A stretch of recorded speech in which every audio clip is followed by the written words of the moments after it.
Hello, my name is Preston Smith, and I'm participating in the original oratory competition. On the 15th of May, in the jungle of Newell, in the heat of the day and the cool of the pool, Horton the elephant heard a small noise. "That's funny," thought Horton. "There's no one around." Then he heard it again, just a very faint yelp, as if some tiny person was crying for help. "I say," murmured Horton, "I've never heard tell of a small speck of dust that is able to yell. Why, I think that there must be someone on top of that small speck of dust. Some sort of creature of very small size, too small to be seen by an elephant's eyes. Some poor little person, shaking with fear. I'll just have to save him, because after all, a person's a person, no matter how small." Throughout the short book, Horton Hears a Who by Dr. Seuss, Horton is desperately trying to save these small people that none of the other animals in the jungle think are people because of their size. They try to kill the small speck because it annoys them, because they think that Horton is foolish to safeguard it and spend his time protecting it. In the end, though, Horton is able to both save the small speck and convince the others that life is important regardless of its size.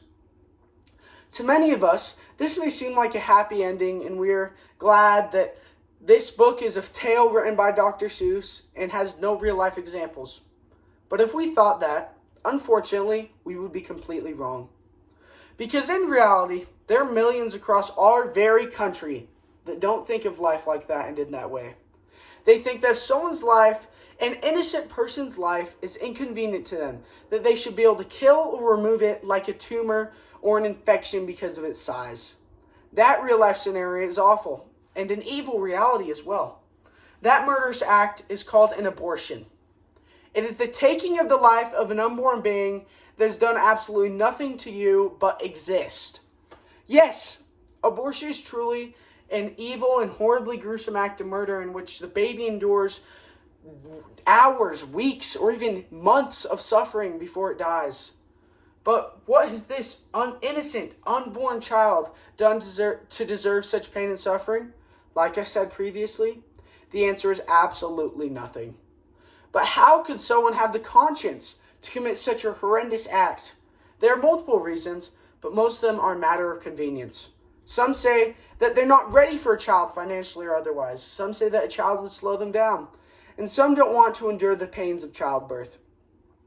To tell the truth, having a child is a big responsibility and is very financially bearing. You won't be able to do a lot of things that you were able to do previously if you have a child. And honestly, the pains that women experience during childbirth are incredibly intense and painful. But to any who are considering an abortion, you should have thought of all of those things when you chose the lifestyle that you are currently living. Bringing a child into this world is a blessing and something that should not be taken lightly. Bearing children is a blessing from God and something that sadly, millions of women in the United States of America are not able to do. Every abortion performed is a gut punch to women all across the U.S. who have wanted children but have been unable to have them. What even justifies you to consider taking the life of an unborn child? But just because they can't talk yet and can't tell you that they don't want to be brutally murdered does not mean that anyone, no one has the right to kill them. Mothers have a God-given responsibility to take care of their children and raise them to the best of their ability. There's no escape button that you can press to get out of being a mother once you find out the news that you're pregnant. It's like a rocket launch, and you are going to space in a space shuttle. You cannot get out of the rocket once you have sat in the seat, buckled up, and the countdown to the rocket's launch has expired. A life is a life no matter what stage it is in. Many across the world, and in the United States, say that an unborn child does not count as a person because at some stages in its growth, they cannot survive outside the womb and outside of the providing care that they receive. The fact that this argument is even being used is a sad thing for the future of our country and the world.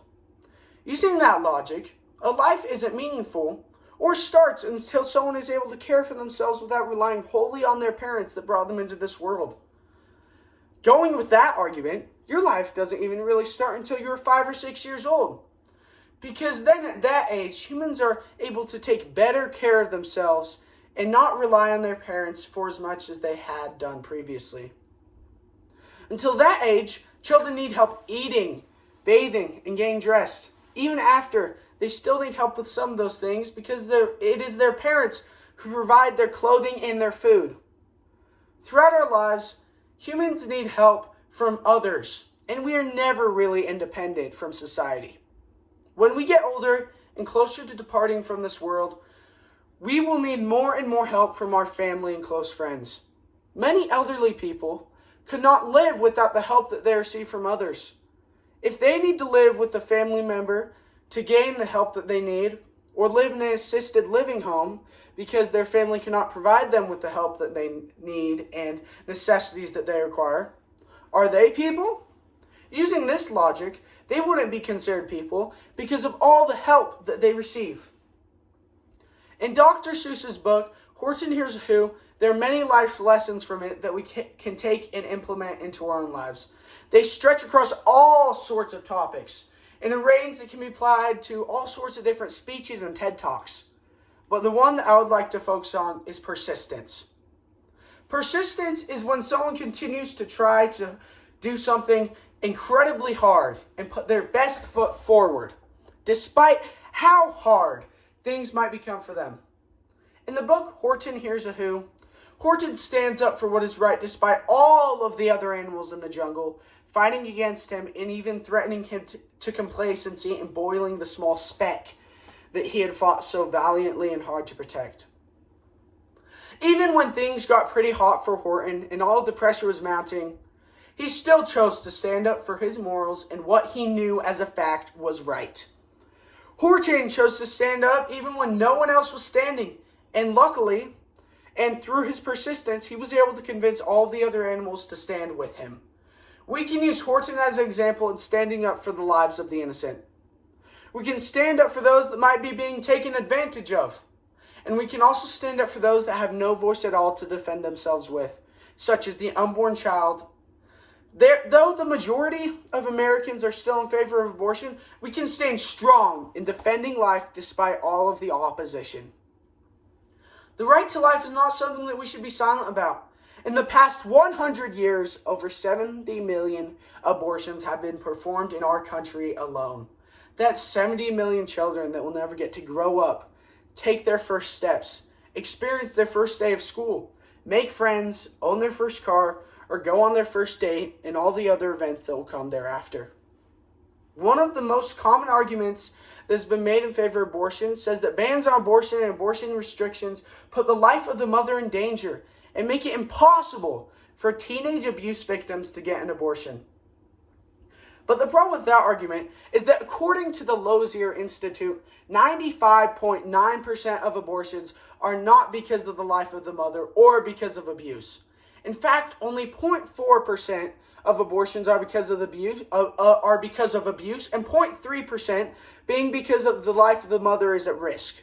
And with abortion laws, every single state in our country has an exception for the life of the mother. And 11 out of the 21 states with an abortion ban have an exception for sexual abuse. No state is going to stop a woman from having an abortion if the pregnancy will kill her. It just doesn't happen that way. We need to look at abortion for what it truly is, the killing of an innocent life.